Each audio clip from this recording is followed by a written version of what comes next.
तुम सारे JEE aspirant बहुत चक्के रह जाओगे जब मैं तुमसे कहूंगा किसी भी एक पर्टिकुलर चैप्टर में फिजिक्स और केमिस्ट्री में 90% ऑफ द टॉपिक्स काम के नहीं होते। अरे भैया ये क्या बोल दिया आपने, भैया हम तो पढ़ाई कर रहे हैं, पूरा पूरा चैप्टर कर रहे हैं। देखो ध्यान से, एक एग्जांपल लेके समझाता हूं।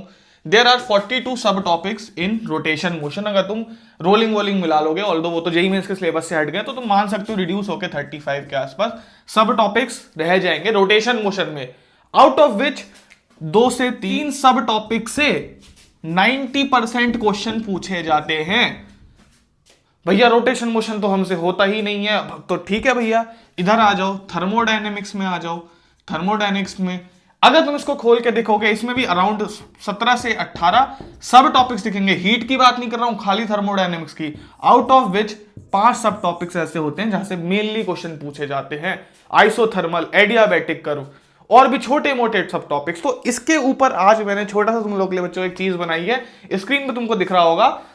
कसम से फॉलो करना, मजे आ जाएंगे। हर एक चैप्टर को स्मार्टली करना शुरू करो, क्योंकि एनटीए ने फिजिक्स एंड केमिस्ट्री से हर एक चैप्टर से सवाल पूछा है, और सवाल भी से उन जगहों से जो बहुत इंपॉर्टेंट हैं।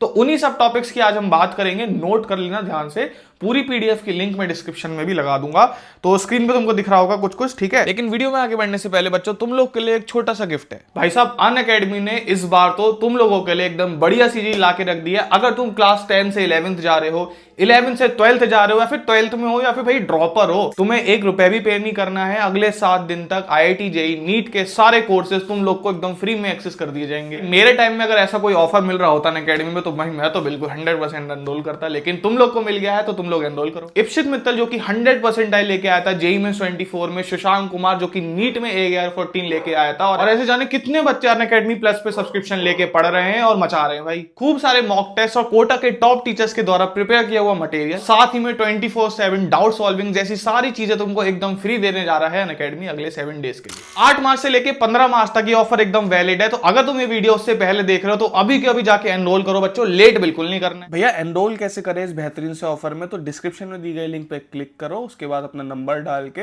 ओटीपी वेरीफाई करो। नेक्स्ट स्टेप हमारा रहेगा अपना गोल सिलेक्ट करना। अब तुम आईआईटी जेई का फिर नीट है, उसके हिसाब से अपना गोल डाल दो, और अनअकैडमी की ऐप को डाउनलोड करने का ऑप्शन तुम्हें दिख जाएगा। This is how you can use the Unacademy offer. Description में मैंने लिंक डाल दिया, कहीं पे अगर कोड रिक्वायर्ड होता है तो FAST7 कोड यूज कर लेना। तो जाओ एकदम फ्री में तुम अनअकैडमी का एक्सेस कर सकते हो। चलो वीडियो में अपनी वापस स्क्रीन पे तुमको दिख रहा होगा कुछ कुछ, ठीक है।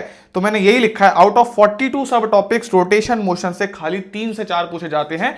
जैसा कि मैंने बताया था, movement of inertia, torque and I think collision वाला टॉपिक तुमसे पूछा जाता है। 90% यहीं से आते हैं, तो हम इनको ही क्यों ना कर ले, पूरे चैप्टर को पढ़ के इन पे एक्स्ट्रा क्वेश्चन प्रैक्टिस क्यों ना करें हम। तो इसके ऊपर आज हम डिस्कस करेंगे हर एक चैप्टर ऑफ फिजिक्स पे, मैं तुमको आज बता रहा हूँ। स्क्रीनशॉट लेते रहना, जो जो चीजें मैं बताऊंगा। पहले फिजिक्स की बात करेंगे। पहला चैप्टर हमारा आता है हीट। अब हीट में क्या चीज इंपॉर्टेंट आती है, कैलोरीमेट्री, कि भाई कितनी हीट एस्केप हुई, कितनी हीट लगी इस बर्फ को पिघलाने में, कितना पानी बचा एंड में, कितनी स्टीम बनी। फाइनल हमें वेट ऑफ वाटर बताना होता है कि भाई कितना आइस पिघल के वाटर में कन्वर्ट हो गई। बहुत इजी कैलकुलेशंस होती है, मैंने खुद ने 1 शॉट पढ़ा रखे हैं, है ना। ऑल तो तुम किसी और टीचर के देख लेना अगर तुम पे टाइम कम है तो, ठीक है। तो कैलोरीमेट्री हीट से बहुत इंपॉर्टेंट टॉपिक है। थर्मोडायनेमिक्स की बात करें, जो कि मैंने अभी तुमको एग्जांपल भी दिया था, आउट ऑफ 17 to 18 सब टॉपिक्स कहां से क्वेश्चन आते हैं, 85% 90% क्वेश्चन आइसोथर्मल एडियाबैटिक कर्व से तुमको देखने को मिलेंगे। अब तुम लोग कहोगे भैया 80% एक बहुत बड़ा नंबर आप बता रहे हो, तुम लोग खुद मिला के देख लेना, 80 नहीं तो 70% तक तुमको ये क्वेश्चन देखने को मिलेंगे रिपीटेटिव, ठीक है। 2013 से मिला के देखना तुम, ओके।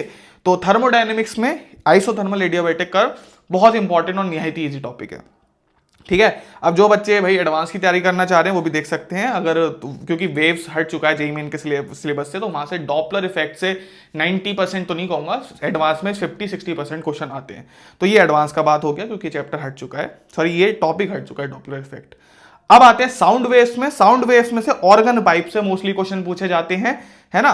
सेंटर ऑफ मास की बात करें, जो कैविटी वाले क्वेश्चंस होते हैं, कैविटी वाले क्वेश्चंस, ये तुम्हारा एक कर्व बना हुआ है, ऐसे करके गोले का एक कर्व बना, सॉरी कर्व कह रहा हूं, एक कोई तुमको स्फीयर वगैरह कुछ दे देंगे, उसमें छोटी सी कैविटी लगा देंगे, वो तुम्हें उस कैविटी को हटा के जो सेंटर ऑफ मास बनता है वो तुम्हें निकालना होता है। Basically M1A1 - M2 A2 upon M1 + M2, वो ऐसा कुछ करना होता है, ओके। तो ये बहुत इंपॉर्टेंट टॉपिक है, पूरे सेंटर ऑफ मास से मोस्टली यहां से क्वेश्चन पूछे जाते हैं। अगर वर्क पावर एनर्जी की बात करें, है ना, बहुत वास्ट टॉपिक है, पता नहीं हर तरीके के कुछ कुछ क्वेश्चन आते हैं। मोस्टली क्वेश्चन क्या होते हैं, collision in 1D and 2D। Collision से 90% क्वेश्चन पूछे जाते हैं। कोलिजन क्या भैया, तुम्हारा एक ब्लॉक है, दूसरा ब्लॉक है, दोनों क्लाइड कर गए, inelastic collision, elastic collision, final velocity कितनी है, फाइनल मोमेंटम कितना है सिस्टम का, ये पूछा जाता है भाई तुमसे। तो क्यों ना हम इन क्वेश्चन, इन टॉपिक्स पे एक्स्ट्रा प्रैक्टिस करें यार। सोचो, स्मार्टली पढ़ो, ठीक है, स्मार्टली करने का ट्राई करो। आलतू फालतू इधर उधर के टॉपिक्स पे अपन ध्यान लगा देते हैं, एंड में क्वेश्चन पूछे जाते हैं इनसे, और फॉर्मूला बेस्ड एकदम, ठीक है। तो ये चीज तुमने याद कर ली। अब आते हैं भैया रोटेशन मोशन। ये जो हमने बताया था तुमको, इसका एग्जांपल लेके बताया था, रोटेशन मोशन से, मूवमेंट ऑफ इनर्शिया से ही क्वेश्चन पूछे जाते हैं मोस्टली। कभी कभी वो टॉर्क दे देते हैं, क्या देते हैं, टॉर्क वगैरह बैलेंस करने को दे देते हैं, है ना। और कभी कभी वो कोलिजन वाले भी दे देते हैं, भाई कोलिजन हो जाता है, फाइनल ओमेगा बता दो, या फिर फाइनल तुम मोमेंटम बता दो, रोटेशन मोमेंटम जो भी है मूवमेंट बता दो, तो वो हमसे पूछा जाता है। और ये एक चैप्टर था जो भाई सब लोग डरते हैं, लेकिन पता नहीं मुझे क्यों अच्छा लगता था इसको सॉल्व करना। तो क्योंकि देखो बहुत अच्छा चैप्टर है, पूरी मैकेनिक्स लगती है इस चैप्टर में। तो चैप्टर्स पूरे पढ़ो, मैं नहीं कह रहा चैप्टर्स खाली मोमेंट ऑफ इनर्शिया पढ़ के बैठ जाओ, पढ़ो पूरे। प्रैक्टिस किस पे एक्स्ट्रा करनी है, किसके क्वेश्चन ज्यादा बनाने, ये है मोमेंट ऑफ इनर्शिया, ठीक है, समझ आया। आगे बढ़ते हैं यूनिट एंड डायमेंशन पे। यूनिट एंड डायमेंशन अगेन एक काफी बड़ा टॉपिक है, इतना बड़ा भी नहीं लेकिन है बड़ा। स्क्रू गॉज और वर्नियर कैलिपर से यहाँ क्वेश्चन पूछे जाते हैं। सिमिलरली मॉडर्न फिजिक्स तो बहुत बड़ा टॉपिक है ना। क्या मॉडर्न फिजिक्स में सब कुछ कह रहा हूँ, एटम न्यूक्लियस सब मिक्स होके फोटो इफेक्ट से 80% क्वेश्चन पूछे गए हैं तुम्हारे पेपर में, ठीक है। रे ऑप्टिक्स की बात करें, बहुत वास्ट चैप्टर है एक और, लेंस थ्योरी और प्रिज्म से क्वेश्चन पूछे गए हैं। प्रिज्म से तो आता ही है यार मोस्टली हर पेपर, अगर तुम जेईई मेंस की बात करोगे 10 शिफ्ट होंगी तो 2-3 में प्रिज्म से क्वेश्चन आएगा, बाकी में लेंस थ्योरी से क्वेश्चन आ सकता है। फ्लूइड मैकेनिक्स से मोस्टली बर्नौली थ्योरम से पूछे जाते हैं क्वेश्चन। तो बच्चों यही थी हमारी वीडियो। तुम लोग चाहते हो कि अगर मैं केमिस्ट्री के लिए भी ये सारे सब टॉपिक्स लेके जाऊं, देखो हल्की सी हिंट देके जा रहा हूं तुमको, तो इस वीडियो के अंदर 1000 लाइक कर दो अगले 24 घंटे के अंदर, मैं कल ही वीडियो डाल दो केमिस्ट्री के सारे सब टॉपिक्स की एकदम प्यारे तरीके से, ठीक है। तो लाइक कर दो और सब्सक्राइब करके 100 के पे पहुंचा दो अपने भाई के चैनल को। Bye bye, see you, love you all.